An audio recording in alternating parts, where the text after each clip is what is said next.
MBG itu kan tujuannya baik, jelas ya. MBG itu tujuannya untuk masa depan bangsa kita. Kenapa? Karena kan generasi muda ini kan sebagai ujung tombaknya, sebagai fondasi dari negara kita gitu ya. Makanya dari sekarang anak-anak sekarang itu diberikan makanan bergizi gratis. Kenapa? Tujuannya untuk memenuhi gizi-gizi mereka. Otomatis gizinya baik, otomatis kualitas dari sumber daya manusia akan jadi lebih baik, kan gitu. Nah, sekarang ternyata ada polemik nih, kenapa kok ternyata di MBG itu ternyata banyak timbul keracunan sekarang. Nah, mestinya yang saya tahu ya, MBG itu aturannya sudah lumayan ketat kalau menurut saya. Kenapa? Karena untuk pihak-pihak yang berkepentingan atau pihak-pihak yang mendapatkan kerjasama dari proyek MBG ini, otomatis mereka mesti menyiapkan persyaratannya lumayan ketat gitu. Tempat yang dapurnya yang luasnya berapa banyak, terus kemudian syarat-syaratnya itu mesti kebersihannya seperti apa, kemudian alat-alat yang digunakan juga mesti seperti apa, tempat makannya seperti apa, itu semua udah diatur sama pemerintah. Maksudnya persyaratan untuk bahan-bahannya itu. Kemudian juga yang saya tahu itu udah ada ahli gizinya. Kemudian untuk masalah kesehatannya semua. Jadi itu sebagai suatu tim, mereka itu sudah dicek dulu, terus kemudian dicek ulang-ulang sama pemerintah. Kemudian kalau misalnya udah semua yang memenuhi persyaratan baru di ACC gitu loh. Nah, itu untuk mengurangi resiko terjadinya tadi keracunan atau tidak steril atau misalnya yang lain-lain. Nah, kalau untuk kasus-kasus alergi, nah ini ya agak susah ya, karena kasus alergi ini kan setiap orang beda-beda. Karena ada orang yang alergi bahan-bahan tertentu. Nah, kalau itu biasanya mesti kerjasama dengan pihak sekolah. Jadi misalnya kan bisa dengan data dengan dicatat. Pertama di anamnesa dari orang tuanya, ditanya dulu apakah anak ini ada alergi bahan tertentu. Nah, yang alergi bahan tertentu itu dicatat, kemudian bisa koordinasikan dengan pihak yang menyediakan makanan biasanya. Nah, kemudian kalau untuk gizi otomatis anak-anak muda sekarang ya seperti zaman dulu kita kecil itu kan ada yang namanya 4 sehat 5 sempurna.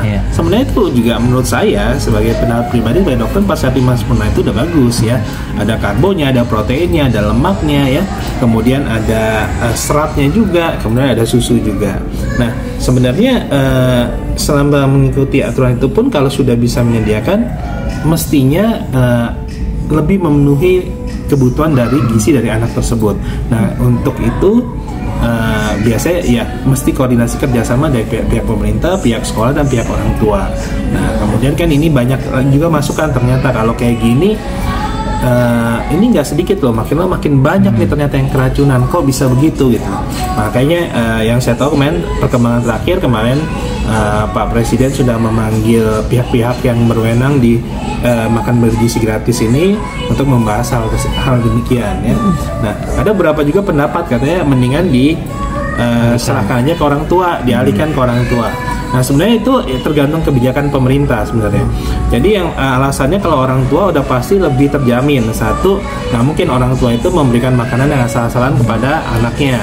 Terus kedua, orang tua lebih tahu nih anaknya alergi apa, terus suka bahan-bahan apa, otomatis dia kemungkinan timbulnya keracunannya itu lebih kecil gitu. Nah, tapi ya itu plus minus ya, karena kan kalau misalnya begitu juga prosedurnya mungkin masih dirubah lagi. Kenapa? Karena masalahnya kalau ada oknum-oknum yang tidak bertanggung jawab, otomatis kan belum tentu dapat sampai ke orang tua itu sebesar itu gitu. Jadi ya itu bisa diatur lah, itu maksudnya kebijaksanaan pemerintah. Biasanya pemerintah lebih ngerti lah gimana caranya, gimana mengatasi hal tersebut biasanya. Oke, Dok, tapi miris nggak sih, Dok? Maksudnya melihat sebagai dokter mungkin yang tahu tentang kesehatan ya kan, melihat belakangan ini anak-anak yang udah makan tapi nyatanya menjadi kejang-kejang sampai sakit. Mungkin miris nggak sih melihat ini kan program gizi, program kesehatan, tapi nyatanya malah membuat sakit dan anak-anak pula. Seperti apa nih, Dok? Nah iya, jadi gini, niat yang baik kalau nggak dilakukan dengan cara yang benar, otomatis hasilnya belum tentu baik, gitu kan.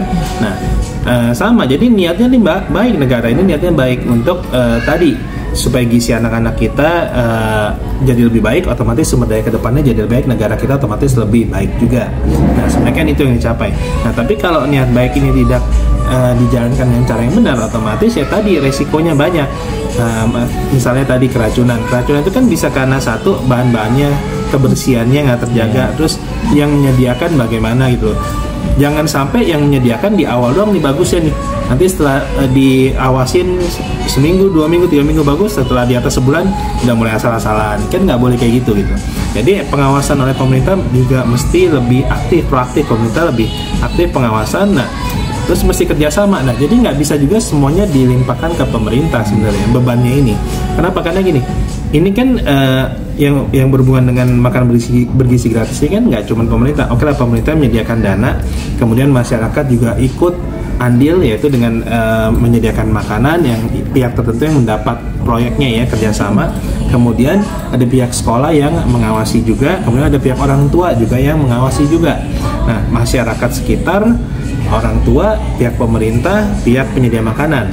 Nah, otomatis mereka semua ini kan mesti bekerja sama. Jadi jangan sampai pemerintah mau anak ini dapat gizi yang baik, tapi pihak tertentu dia penyedia makanan mau untung nih, mau bisnis doang. Ya ini udah miss nih, nggak bisa nih.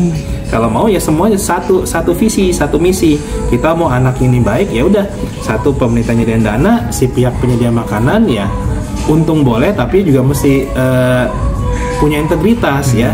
Jadi mereka juga berkewajiban untuk menjaga makanan itu mutunya sesuai, kemudian kebersihannya sesuai, terus isinya, bahan-bahannya sesuai dengan apa yang diminta sama pemerintah gitu ya.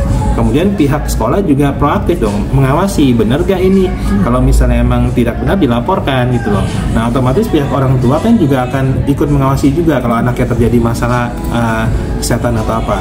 Nah, kalau misalnya emang ternyata timbul kayak gini keracunan, otomatis ya di daerah tertentu yang keracunan di stop dulu, dicek lagi sama pemerintah, bener gak ini, disalahnya di mana gitu kan. Kalau alergi 1, 2, 3 anak ya oke lah, tapi kalau itu pun harus mesti dijaga, mesti diawasi. Kenapa kok alergi, mesti kayak tadi didata ya. Nah, tapi kalau rame-rame banyak keracunan, berarti kan sumbernya ada bermasalah nih gitu loh. Nah, jadi otomatis jangan sampai niat yang baik dari pemerintah dijalankan dengan cara yang tidak benar, dan hasilnya malah bukan baik, hasilnya malah jadi kayak gini, kan miris, kasihan anak-anak itu malah. Oke, satu lagi dok, mungkin QC itu harus lebih ketat juga nggak sih dok? Untuk menunya QC, mungkin standar nilai gizi. Jadi kayak quality control. Quality control itu harus ketat nggak sih? Karena kan ini bukan sekadar ngasih makan biasa kan, harus dipenuhi gizinya gitu. Ya tadi, makanya kan tadi mestinya kalau masalah kualitasnya, jadi kontrol dari pemerintah, otomatis tadi itu sebelum orang menyediakan makanan, pihak-pihak yang berkepentingan itu kan sudah pemerintah itu minta persyaratan ada ahli gizinya loh, ahli gizinya, kemudian untuk kebersihan semua udah dicek, untuk dapurnya, yang ngatur makanan semua itu pemerintah udah meminta itu. Jadi nggak ujuk-ujuk cuman dapur doang, ternyata persyaratannya udah jelas dari pemerintah itu. Dan ahli gizinya yang saya tahu bukan ahli gizi yang abal-abal pura-pura ahli gizi, enggak, yang punya izin dan sudah disahkan dari Kementerian Kesehatan, itu yang saya tahu. Jadi otomatis yang terjamin gitu kan. Nah, sebenarnya asal mengikuti aturan mestinya lebih aman gitu. Nah, quality controlnya otomatis kan itu udah jelas ya. Satu, diawali dengan cara yang baik ya. Nah, sisanya tadi saya bilang jangan sampai seminggu, 2 minggu, 3 minggu baik, tiba-tiba kontrolnya lolos nih, pengawasannya lolos, tiba-tiba ya suka-suka mereka, ya nggak bisa begitu kan. Jadi otomatis tetap mesti tadi kerjasama semua pihak, kemudian dikontrol, pemerintah otomatis lebih mengawasi lebih ketat lagi, jelas mesti diawasi lebih ketat. Kenapa? Karena ternyata dengan cara begini pun banyak yang masalah keracunan gitu, berarti otomatis harus lebih ketat dan pengawasannya lebih intens. Jadi jangan cuman ketat di awal atau sekali-sekali, tapi akan terus, jadi diobservasi ya terus gitu. Terima kasih dok. Setahu saya malah